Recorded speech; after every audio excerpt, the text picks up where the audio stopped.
तुम सबसे पहले इन इंद्रियों को सुधारो, वश में करो। ये ज्ञान विज्ञान का नाश करने वाले महापापी काम को अवश्य बलपूर्वक मार डालो। भगवान आदेश का ज्ञान विज्ञान नाशनम पापमानम प्रजयहीनम।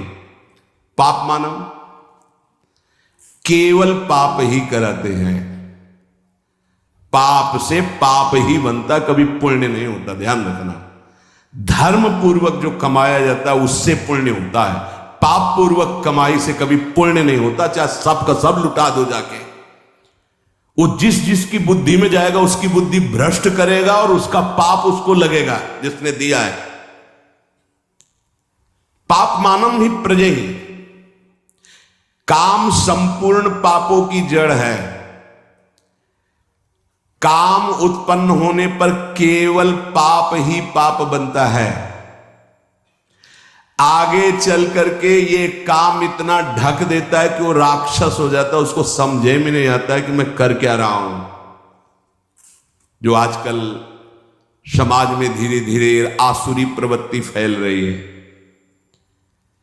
विवेक को ढक करके अंधा बना देता है काम। पूज्य जनों में, पवित्र संबंधों में भी मनमानी आचरण होने लगते हैं। उसको एक ज्ञान ही नहीं रहता कि मैं पाप कर्म कर रहा हूं। महापतन पातकी स्वरूप उसका हो जाता है जिसको काम अपने अधीन कर लेता है। इसलिए भगवान कह रहे हैं इस महापापी को अवश्य मार डालो। अर्जुन, जैसे कुछ लोगों की सोच, सत्संग सुना तो लगा गृहस्थी मार्ग ठीक नहीं, चलो छोड़ देते हैं। दो मार्ग हैं भगवान के ही बनाए हुए, एक निवृत्ति मार्ग, एक प्रवृत्ति मार्ग।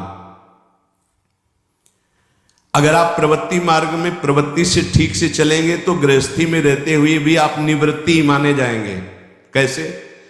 जैसे सबसे पहला आश्रम है ब्रह्मचर्य आश्रम, सबका,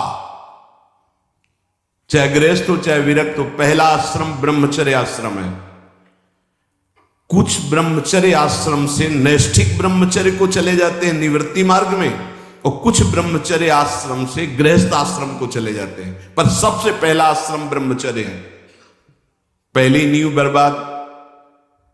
कहां ब्रह्मचर्य का पालन, हमारा जो धर्म कहता है उसके अनुसार कहां पालन हो रहा है? जब तक पाणिक ग्रहण संस्कार विवाह नहीं हुआ तब तक ब्रह्मचर्य का आदेश शास्त्र में वो असमर्थ हो गए। आज अगला गृहस्थ धर्म, जिससे पाणिक ग्रहण किया आजीवन उसी के प्रति भाव रखना। संतानोत्पत्ति धर्म रूपी काम, आगे चलकर आपको वैराग्य हो जाएगा, अपने आप वैराग्य हो जाएगा, भोगों से वैराग्य हो जाएगा, क्योंकि धर्मो रक्षते रक्षिता। आप धर्म से चल रहे थे, इसलिए तीसरा मार्ग वानप्रस्थ। अब वो अंदर से उसके अंदर व्याकुलता पैदा होने लगती, बहुत समय नष्ट हो गया भोगों में। क्योंकि पहले ब्रह्मचर्य था, पुनः ब्रह्मचर्य का अभ्यास जागृत होता है और फिर संन्यास क्रम से आ जाता है। और वो नैष्ठिक ब्रह्मचर्य से सीधे, अब ऐसे सत्संग सुना और आपने सोचा कि नहीं, भजन करने के लिए हम संसार को छोड़ देते हैं, तो किस संसार को? बहुत ध्यान देने का विषय, किस संसार को? बोले इसको नहीं, इसको नहीं, इस संसार को। अगर इसका राग लेके भाग के जाओगे तो किसी भी गुफा में जाओ, काम वहां भी तुम्हें अपवित्र कर देगा, वहां भी तुम्हें नष्ट कर देगा, क्योंकि तुम्हारे अहम में बैठा हुआ, किसी घर दुकान मकान में नहीं बैठा हुआ है, वो तुम्हारे अंदर अहम में बैठा हुआ। अहम में बैठे हुए काम का त्याग घर में रहता हुआ वो सन्यास निवृत्ति मार्ग का पथिक हो जाएगा। और अगर अहम में काम बैठा हुआ है तो गुफा में बैठा हुआ भी वो प्रवृत्ति में उतर जाएगा काम की। ये बड़ा सूक्ष्म विषय है। इसलिए हम प्रार्थना करते हैं कि काम छोड़ने का विचार किया जाए। काम का मतलब है मलिन भावना, कामना। ये जो हमारे अंदर उद्देश्य बनता है भगवत प्राप्ति का कि हम सब छोड़ देते हैं, तो किसको छोड़ देते हैं? शरीर राग को छोड़ देते हैं, इंद्रिय विलासिता को छोड़ते हैं, अहम में कामना को छोड़ते हैं। बाहर भागने से काम नहीं बनेगा, इसको समझना होगा। अगर कामना छूट जाए तो सब ठीक हो जाएगा। जब मनुष्य कामना रख करके कोई भी वेश धारण कर ले, कहीं भी चला जाए, तो काम उसे भ्रष्ट करता ही है। चाहे गुफा में बैठ जाओ, जंगल में चले जाओ, कहीं भी चले जाओ, मनुष्य के अंदर जब तक अहम में कामना रहेगी, जन्म मरण बंधन में पड़ा रहेगा। चाहे जहां भाग के जाए, चाहे जिस भेष को धारण कर ले, वो अंदर बना रहेगा। ये शास्त्र है, समझिए। ये जड़ पदार्थों की तरफ आकर्षण जड़ शरीर की अहमता से है कि मैं मनुष्य हूं, मैं पुरुष हूं, मैं स्त्री हूं। इसी में काम बैठा है। इसका त्याग करने की बात कही गई है। पशु पक्षियों तक को ये अपने अधीन किए हुए हैं। मनुष्य में एक शक्ति है जिसका नाम विवेक, ज्ञान, उससे बच सकता है। इंद्रियजन सुखों में, भोगों में, पदार्थों में जो कामना हो चुकी है, यही नहीं समझने देती कि मैं दिव्य भगवान का अंश हूं। केवल बातें बनाने से नहीं, मुझे किसी भी सुख की आकांक्षा नहीं है, किसी भी सुख का अभाव नहीं हमारे स्वरूप में। जब भोगों में रुचि बढ़ जाती है तो फिर रुपए का महत्व जागृत हो जाता है। रुपए में जब महत्व, तो फिर रुपए की गिनती, बैंक बैलेंस कितने हुए, बोले इतने, बोले और इतने हो जाए, और इतने हो जाए, बढ़ता चला जाता है। धर्म को, शास्त्रों को, उपासना को उपास्य देव के लिए किया जाता है, बैंक बैलेंस के लिए नहीं। अगर हमारे उपदेश का फल रुपया है, हमारे प्रवचन का फल रुपया है, हमारे अंदर का उद्देश्य रुपया है, शास्त्रों का भाव नहीं समझ पाएंगे, ज्ञान ढका रहेगा, जागृत नहीं होगा। रुपये में सुख नहीं है, रुपया से भोग मिलते हैं, भोगों में सुख नहीं है। रुपया की गिनती में सुख आ जाएगा, अहम सुख। ये सारी कामनाएं अहम सुख में बैठी है। उपासक, इंद्रियाणि पराण्याहुरिन्द्रियेभ्यः परम मनः, मनसस्तु परा बुद्धिर यो बुद्धि परतस्तु सः, एवं बुद्धि परम बुद्ध्वा संस्तभ्यात्मानमात्मना, जय शत्रुम महाबाहो कामरूपम दुरासदम। हे अर्जुन, ध्यान दो, तुम जीत जाओगे, काम पर विजय प्राप्त कर लोगे। क्या? इंद्रियों से, स्थूल शरीर से श्रेष्ठ, सबल, प्रकाशक, व्यापक और सूक्ष्म मन है। स्थूल शरीर इंद्रियों से सबल, इंद्रियों का प्रकाशक, व्यापक मन है। मन से भी पर, बलवान, निर्णायक, प्रकाशक बुद्धि है। और बुद्धि का जहां से प्रकाश हो रहा है वो अहम है, और उस अहम में काम बैठा हुआ है। दुश्मन का पता चल जाए तो मारने में देर नहीं लगती।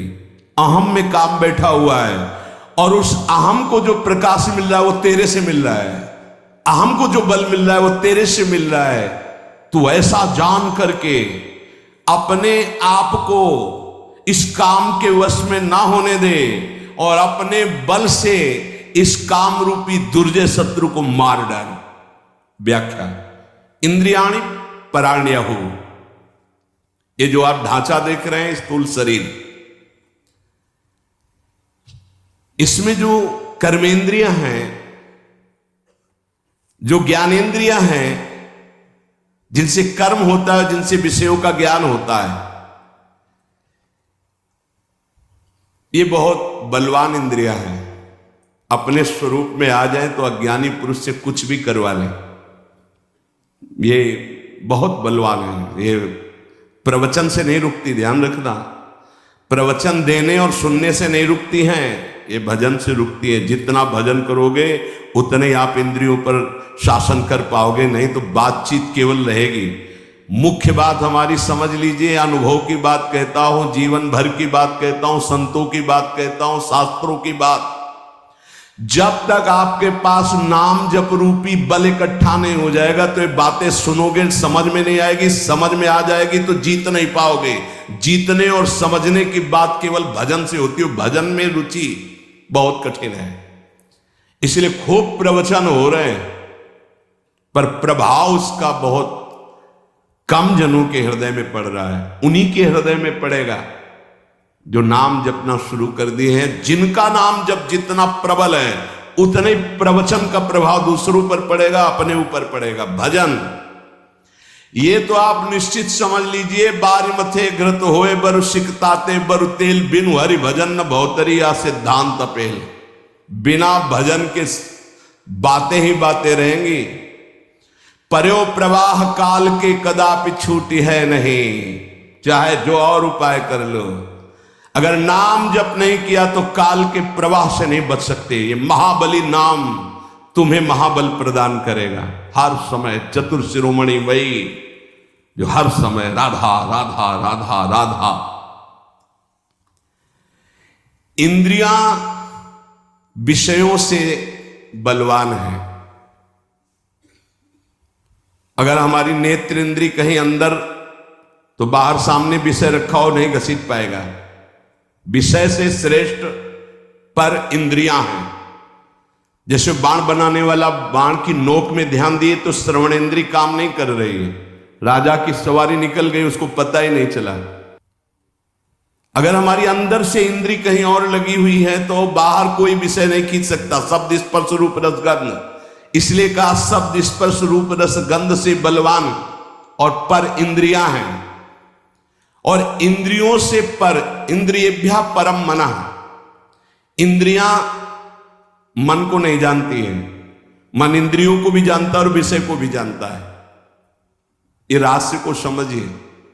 अभी सब उल्टा है। विषय ने इंद्री को खींच लिया, इंद्री ने मन को खींच लिया, मन ने बुद्धि को अधीन कर लिया और बुद्धि के अधीन हम हो गए। जैसा निर्णय होता है भटकते चले जा रहे हैं, यद्यपि बहुत बलवान है। भगवान कह रहे तुम समझो अर्जुन, विषय में इतनी ताकत नहीं जितनी ताकत इंद्रियों में है। प्रबल है इंद्रियां, बलवान है। इंद्रियों में इतनी ताकत नहीं जितनी ताकत मन में है। इंद्रियेभ्यः परम मनः।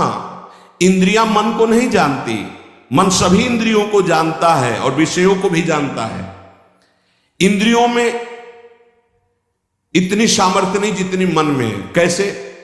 जैसे श्रवण इंद्री ये देख नहीं सकती, ये चख नहीं सकती, ये स्पर्श सुख नहीं बता सकती, यहां से गंध सुख नहीं, केवल शब्द सुन सकती। शब्द एक इंद्री एक शब्द। और मन हर इंद्रिय से देख सकता, सुन सकता है, सूंघ सकता है, सब कुछ कर सकता है। वो इंद्रियों का बलवान स्वामी है। इंद्रिय अपने विषय को जानती, जैसे घ्राणेंद्री ये केवल गंध को जानेगी बस, यहां से शब्द का परिचय नहीं मिलेगा, यहां से रस का परिचय नहीं मिलेगा, केवल सुगंध का परिचय मिलेगा। त्वचा केवल स्पर्श को जानती है, यहां से गंध का परिचय नहीं मिलेगा, शब्द का परिचय नहीं मिलेगा, रस का परिचय नहीं मिलेगा। रसेंद्री केवल रस को जानती है, यहां से गंध का परिचय नहीं मिलेगा, यहां से स्पर्श का परिचय नहीं मिलेगा। रसेंद्री रस को जानती है, रसना केवल रस को जानती है, शब्द स्पर्श रूप और गंध को नहीं जानती। नेत्रेंद्री केवल रूप को जानती है। ऐसे अलग अलग इंद्रियां, ये जानने वाली ज्ञानेंद्रियां हैं और भोगने वाली कर्मेंद्रियां हैं। और इन 5 ज्ञानेंद्रिय 5 कर्मेंद्रियों को पूर्णतः जानने वाला ये मन है। उल्टा ये हो गया कि इन इंद्रियों ने मन को फंसा लिया है, हमारी दुर्गति का कारण। मन इन सबसे बलवान है, सूक्ष्म है, जानकारी है उसको, पर वो फंस गया इंद्रियां फंस गई विषयों में। यद्यपि विषयों से बलवान इंद्रियां हैं, इंद्रियों से बलवान मन है, पर विषय ने फंसा लिया इंद्री को, इंद्री फंस गई मन में। अब कह रहे हैं मनसस्त पराबुद्धि। वैसे सच्चा इनका स्वरूप यही है कि विषयों से बलवान इंद्रियां हैं, इंद्रियों से बलवान मन है और मन से बलवान बुद्धि है। मनसस्तु परा बुद्धि। मन बुद्धि को नहीं जानता, लेकिन बुद्धि मन को जानती, इंद्रियों को जानती, विषय भोगों को जानती है। मन कैसा है? बोले इस समय शांत है। मन कैसा है? बोले लग नहीं रहा, शांत है। ये ज्ञान किसको? बुद्धि को। ठीक है या बेठीक है, इंद्रियां कहां भाग रही, मन कहां जा रहा, सारा निर्णय बुद्धि करती है। बुद्धि मन को, मन के संकल्पों को, इंद्रियों को, इंद्रियों के विषयों को, सबको जानती है। ये सबसे श्रेष्ठ प्रकाशक, बलवान, व्यापक और सूक्ष्म है बुद्धि। या बुद्धि परतस्तु सा। अब जो बुद्धि निर्णय करती है वो अपने स्वामी से पूछ के करती। स्वामी जानते कौन है? अहंकार। इसी अंतःकरण में ये मन कह रहा है कि भोग लूं, हाँ हाँ भोग लो। बुद्धि, बड़ा सुख मिलेगा, मन कह रहा है हाँ हाँ ठीक है। ये देख लूं, ये छू लूं, ये सूंघ लूं। और अहंकार में बैठा हुआ चोर ये काम है। इतनी ऊंचाई पे बैठा, इसीलिए जल्दी मारा नहीं जा सकता। ये बहुत सूक्ष्म विषय भगवान वर्णन कर रहे हैं। काम कोई ऐसा नहीं है। कहां बैठा है? बोले बुद्धि जो निर्णायक है उसके ऊपर बैठा हुआ है, अहम के अंतर। ये जो देहाभिमान है इसी के अंतर काम बैठा हुआ है। या बुद्धि परतस्तु सा। बुद्धि का स्वामी ये अहंकार है। इसलिए वो निर्णय करता है, यार मेरी बुद्धि नहीं कहती कि मैं करूं, वो अहम बोल रहा है। ए बुद्धि जो भी करती है अहम की अनुमति से करती है। मन जो भी करता है वो बुद्धि की अनुमति से करता है। बुद्धि मन ये अहम सहित अधीन हो गए भोगों के, इसीलिए एक काम वही अहम में बैठा हुआ है। बड़ा सूक्ष्म विषय है।